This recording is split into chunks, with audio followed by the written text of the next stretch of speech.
ay mawirili. So mga par, kamusta? Ang bakbakan ng mga Pinoy boxer. Pero bagong lahat mga idol, suportahan nyo naman ang ating channel. Maraming salamat po.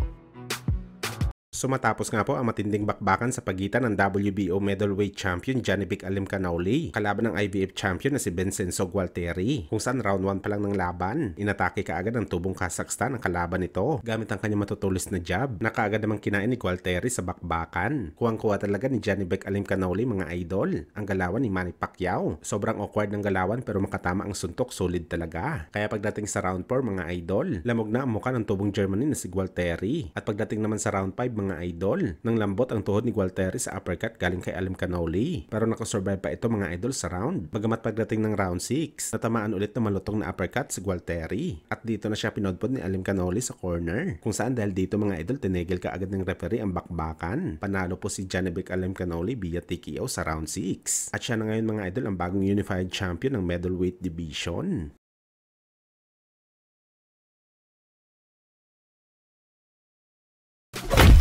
Samantala, hindi isang magandang balita nga po mga idol para sa ating mga Pinoy boxing fans. Dahil sa kakatapos lang po ng laban ng ating pambato na si Salt Papi. Nadurog po siya sa laban kontra kay Salim Albaher. Maganda naman sana mga idol ang pinakita ni Salt Papi sa unang 3 round nito sa bakbakan. Bagamat masyadong kumpiyansa ito sa round 4 ng laban, kung saan nakapag-connecta ng mga solidong suntok ang kanyang kalaban hanggang sa pinabulagtas siya nito sa lona. Nakagad naman po tinigil ng referee ang laban. TKO po ang Pinoy YouTuber sa round 4. Bali ito na po mga idol ang pangalawang sunod na talo ni Salt Papi para sa kanyang exhibition fight record.